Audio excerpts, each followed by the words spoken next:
welcome to the Queer Youth Leadership Podcast, where we talk about queer issues and topics while being young queer individuals. Today we have Topaz. Hey! Pax. What's up? And me, Charlie. Topaz uses any pronouns, and Pax uses he, him, and I am Charlie, and I use he, him pronouns.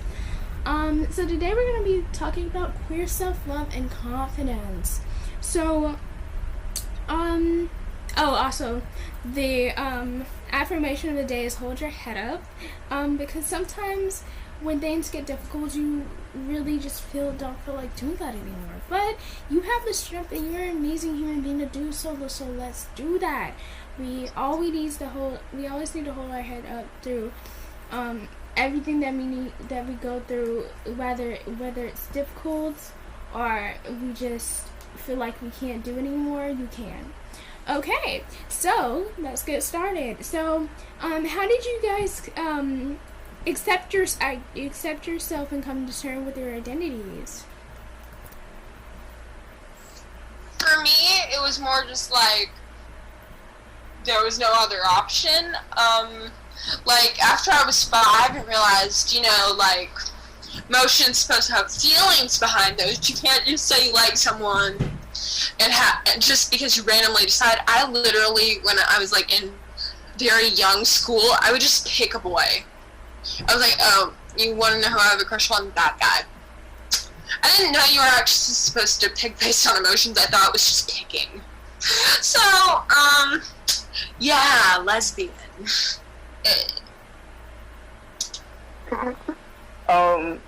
For me, it was a lot of, like, the self-acceptance part.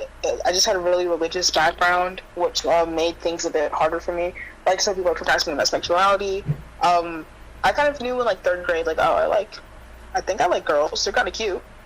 But I never really went further than that. And I think for me, a big part of just, like, self-acceptance was dealt a lot with, like, rejecting where I came from and who raised me and what I was raised with. And I still kind of struggle with what I was taught as, like, a child even now with my own identity. At first it was like, if I say I'm, like, bi, maybe they'll still love me, maybe they'll still accept me because there's a chance I'll get with a man. And then, I actually turned out I wanted to be the man. And here I am now, just kind of... We stand it. But here I am now, I'm just kind of accepting myself and also just kind of picking people who can be my support system outside of my family, picking people who can accept me and uplift me, or just kind of validate my own existence when things are getting hard for me, or when my family is misgendering me and when I have to deal with that. A lot of it just dealt with once, coming to terms with the fact that this is who I am, it's whatever. The next step for me was just, like, finding people who respect who I am and had that same mindset of, that's who you are, it's whatever. Yes, we stand. Stand. Yes, and for me, it was kind of just like a road to get there. I always was, like, in between. In my imagination, I had a lot of imaginations when I was younger. I would always think of me being in a lesbian relationship as a woman, but then I would think of me being woman love woman and then a man love man relationship when I was younger. And so it was just kind of like my whole entire journey was like, what am I? Because men, yes, but only date men when men. Women, yes, but only date women when women. And then I was just like, oh God, I don't know. But I eventually locked down on being trans masculine, but just, I don't know where the lesbian part went. It floated away. But, yeah, I still have those slight little moments where I'm like, should I really be doing this? Like, really? But honestly, it comes down to being, it's what makes me happy, and what makes me me. And if I try to take that away from myself, I'm no longer being me, and I'm no longer Charlie anymore. So, the only way I can do it is be happy, go through the little consequences of the little people that don't like me, and go on with life, because I can't let them stop me. Please, nah. Iconic. Yes. So, with that being said, like, I feel like a way that I used to help build confidence was kind of just like building a community around me on my social media accounts, being like, following accounts that are LGBTQ friendly, finding LGBTQ friends at my school the little bit that I could find. But internet was basically, I was an internet gay, which means I grew up on the internet to like, you know, because there was a lot of gay people on the internet and not very much in my life because I live in a very small town. Internet gay. Yes. I love it. And so when it's just basically, I had a great confidence to seeing other people being so confident on social media about being themselves, and that's what really had myself being like, okay, I can do this if they can. That's why now I try to be a role model for others, because I was in internet gay and I grew up off of the people's being confident and showing that you can be confident and be yourself at the same time. That's like something that's one of my goals, like low-key want to do. I definitely relate to that because so much of the queer community was online growing up, especially living in a small town, because like there's not many queer people I know IRL. Yeah. I also relate to that whole like internet gay thing. Personally, like a lot of like my deconstruction of like, oh, that's possible happened online. Like just being on Instagram at 12 or 13 and seeing all these like communities and seeing these different sects of people. And while, you know, I definitely saw some things I shouldn't have saw on Instagram, a lot of it was just overall a positive experience because it made me understand, oh wait, there's a word for that thing I'm feeling. Oh, an Instagram.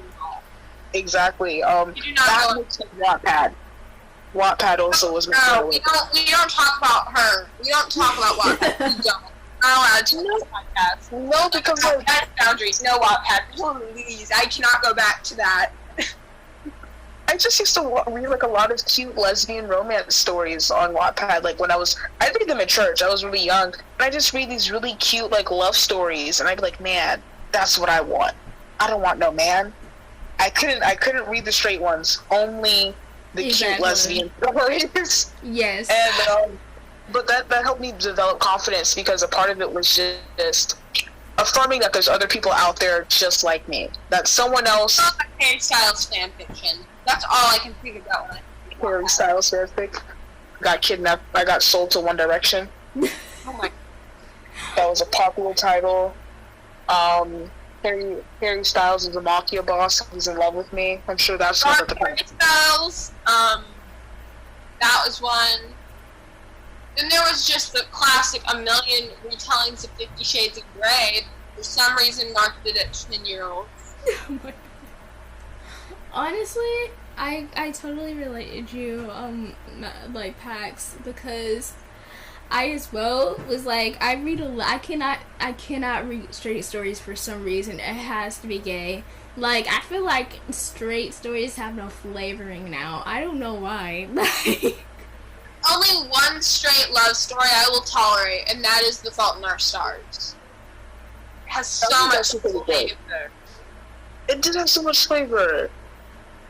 The Fault in Our Stars broke my heart, and it's the only straight love story I will read. It's the only straight love story I have read.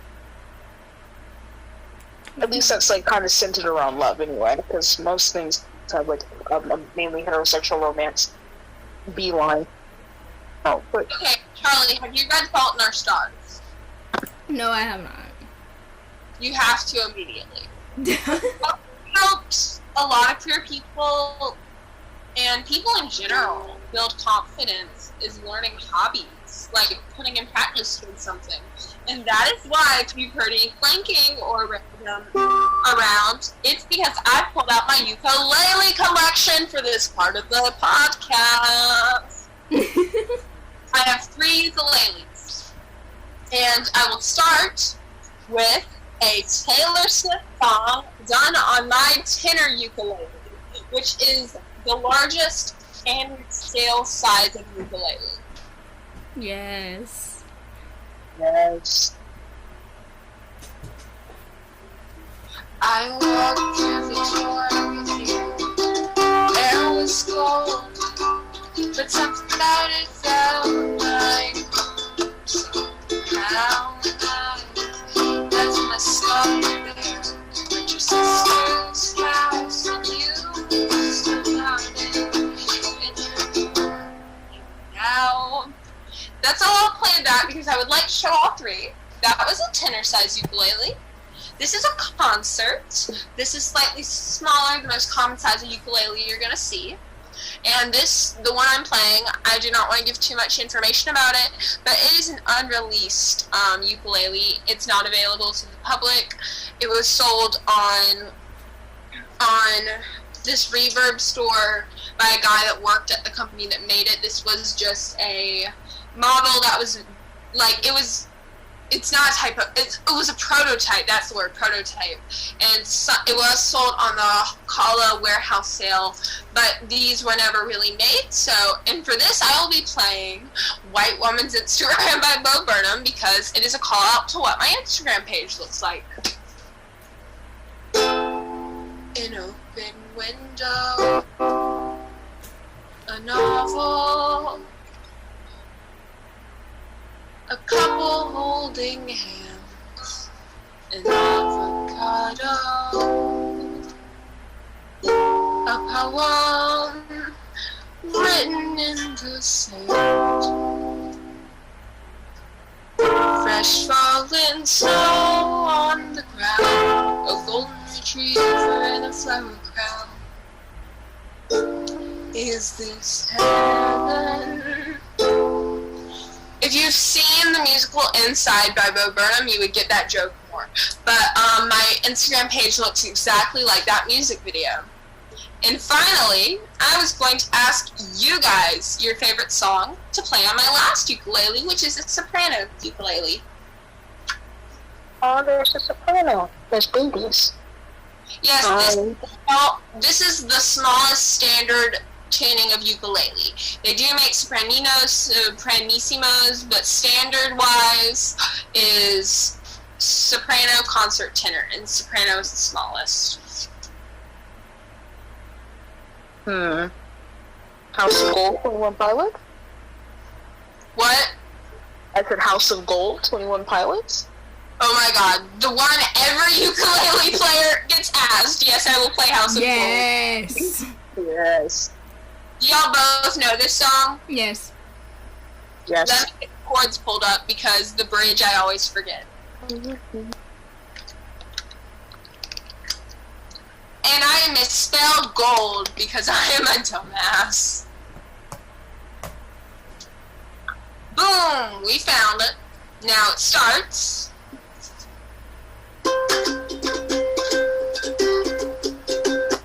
She asked me, son, when I grow old, will you buy me a house of gold? And when your father turns to stone, will you take care of me? She asked me, son, when I grow old, will you buy me a house of gold? And when your father turns to stone, will you take care of me?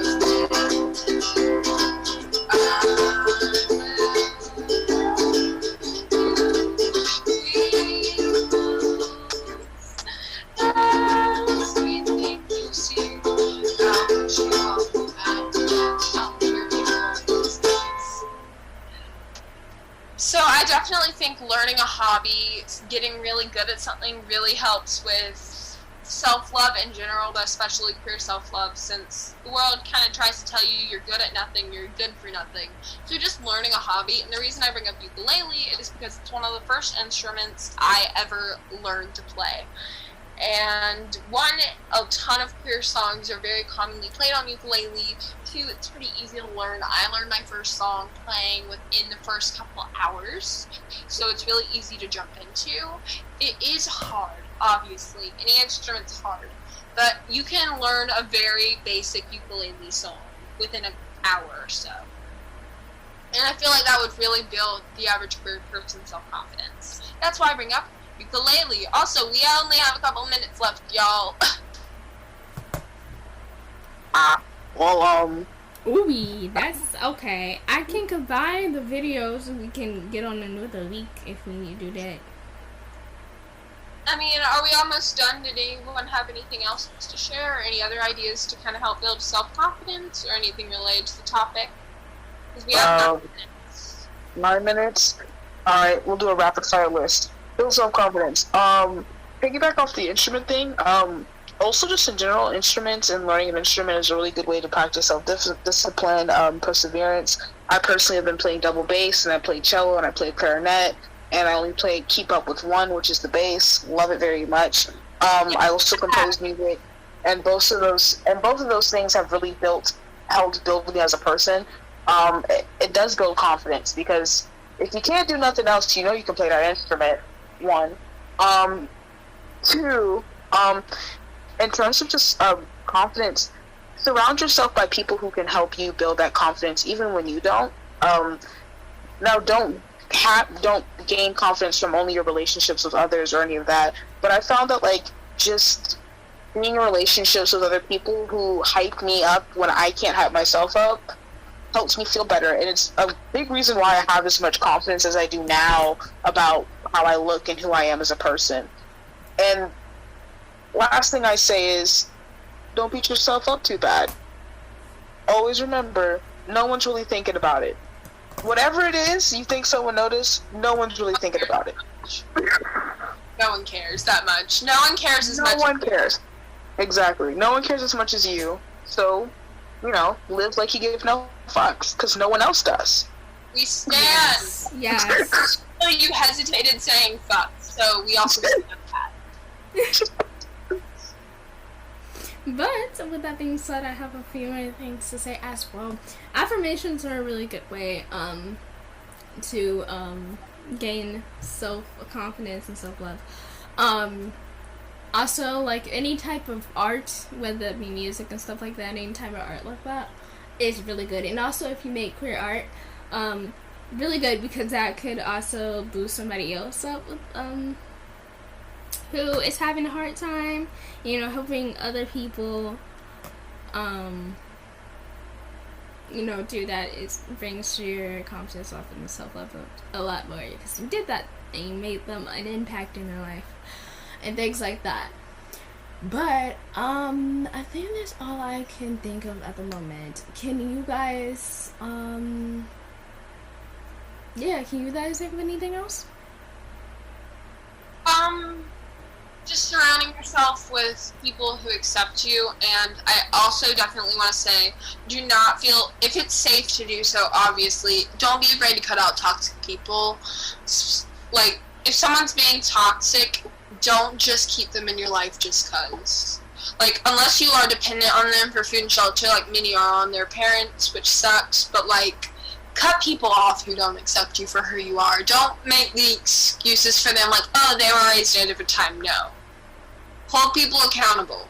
Do not let people in your life who do not accept you for who you are. And with that, are we ready for the poem?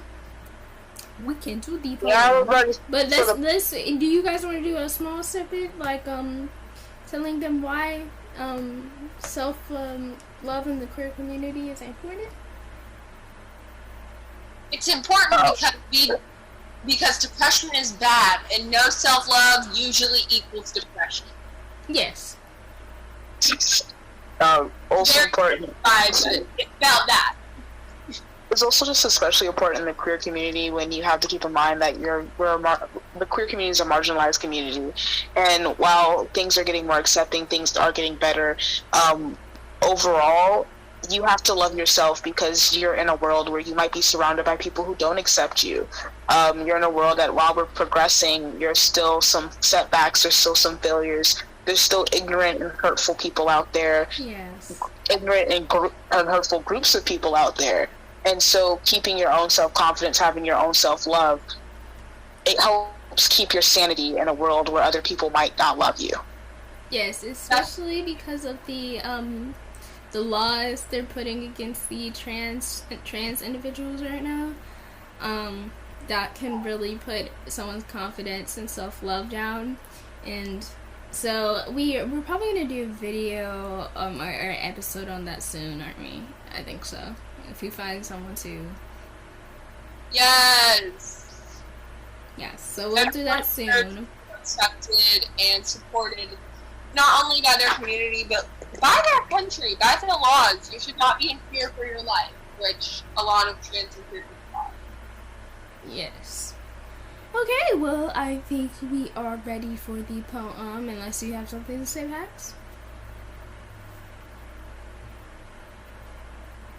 Let's go! Oh, sorry, Pax, were you about to say something? No, I wasn't going to say anything. Fuck yeah, made up poem time. I made this poem up on spot, so we're gonna do it, and it's gonna be covered by ukulele. Be like a chihuahua. Chihuahuas do not care. Be like a chihuahua. If you're an asshole, a chihuahua won't be there. Chihuahuas think they are gods that control the human overlords. Chihuahuas think they're the best thing in the world. Chihuahuas do not care about anything other than their owner, food, and shelter. That's who they are. Be like the Chihuahua, bite anyone who annoys you. Of course, in human language it's more complex. Don't actually bite people. This song is figurative. And that is my poem about being like Chihuahuas, because Chihuahuas think of themselves as gods and do not let people stay in their lives who they hate. Chihuahuas are fucking badasses. Yes. Yes. We love it. We stand. Crumble's over here just laying on my hard work crochet pieces and not giving a single fuck. We stand. Good boy. Destroy Yes. humans. Destroy it. I'm proud of you. Yes, yes, Mama. You just growled at me. See, Chihuahuas don't take any shit. We love her. Love her. Yeah. So, I guess that'll be it if everyone's ready. Yeah. Okay, love y'all. Bye. Signing off. Audio signing off. Bye.